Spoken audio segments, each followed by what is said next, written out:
Namaste.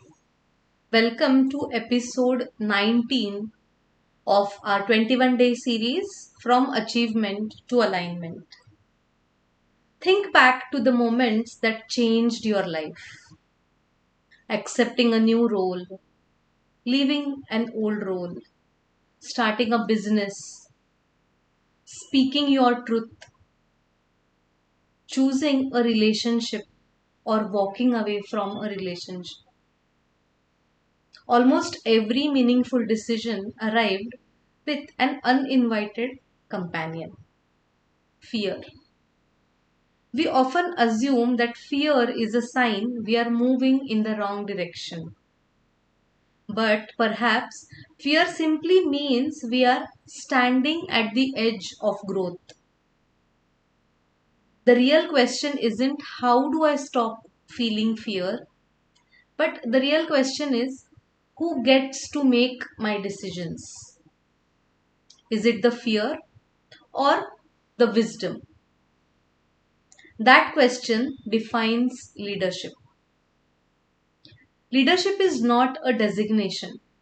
It is the ability to choose clarity when fear is shouting and making all the noise. Modern neuroscience offers an important insight.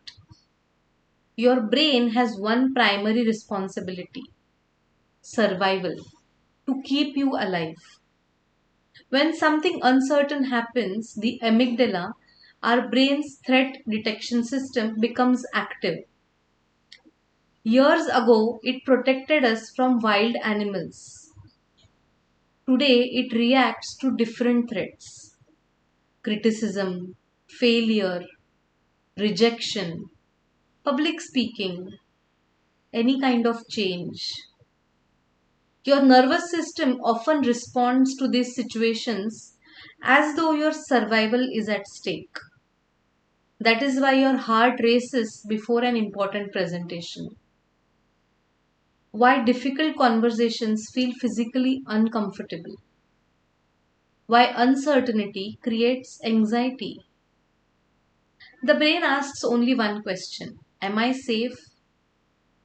But here's the challenge: your purpose often lives just beyond what feels safe. Which means if we let fear make every decision, we may remain protected, but we may never become fully alive. This is where yoga offers one of its most profound insights. Yoga never asks us to eliminate fear. It asks us to change our relationship with it. Imagine saying to yourself, fear is present, instead of I am afraid. You see the shift? There is a subtle but life-changing difference here. The first statement creates a space between you and the fear. The second one creates an identity. The yoga tradition calls this the sakshi, the witness, the quiet awareness that observes thoughts, emotions, and sensations without becoming trapped in them, without letting them become your identity. Fear may arise, your heart may beat faster, your mind may imagine a worst case scenario, but there is something within you that simply notices. That awareness, which is never afraid. The storm belongs to the mind, not to the witness or the awareness. Leadership begins the moment you stop identifying with every thought that passes by through your mind. Patanjali says something remarkable in the Yoga Sutras. After describing the steadiness that comes through practice, he says, Tata dvandva anabhikatascha. Then one is no longer disturbed by the pairs of opposites. Think about those opposites: success, failure, praise and criticism, profit and loss, comfort and discomfort. The opposites will always exist. Leadership is not about controlling them, but it is about remaining steady through these opposites.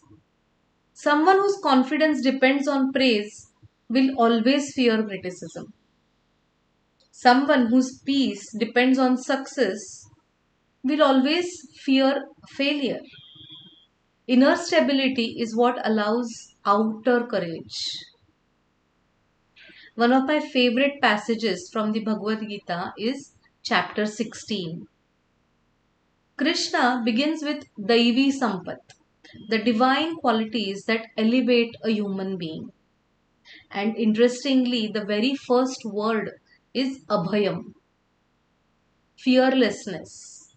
He doesn't say intelligence or achievement or discipline, but Abhaya, fearless. Why? Because fear quietly weakens every other virtue in us. Fear keeps us silent when truth needs to be spoken. Fear prevents compassion when someone needs support. Fear stops us from living our dharma. And Abhayam does not mean never feeling fear.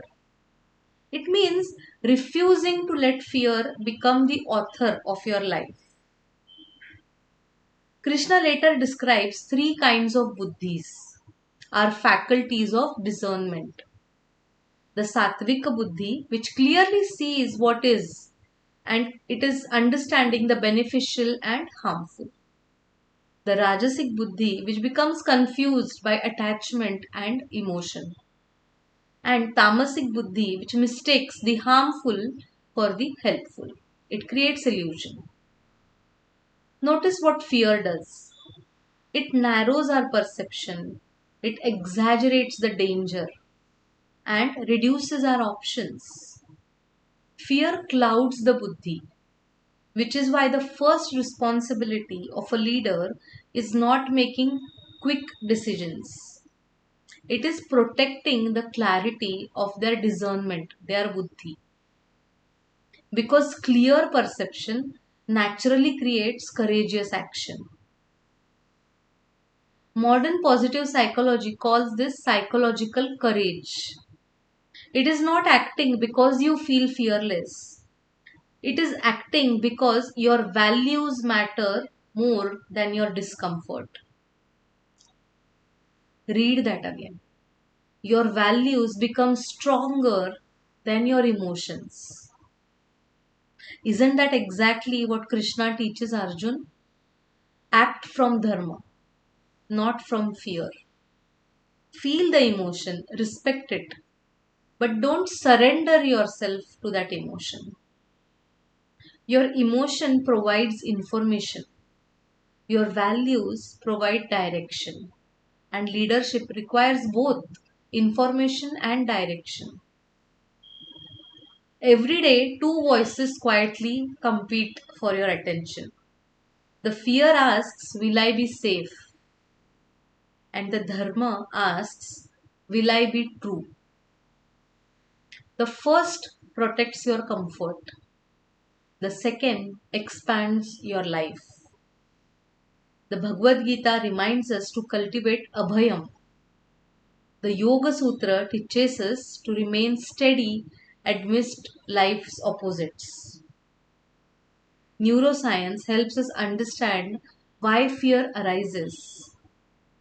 And positive psychology reminds us that courage is living by our values even when fear is present. You see, together they point toward the same truth. You do not become a leader because the fear disappears. You become a leader because wisdom becomes louder than the fear.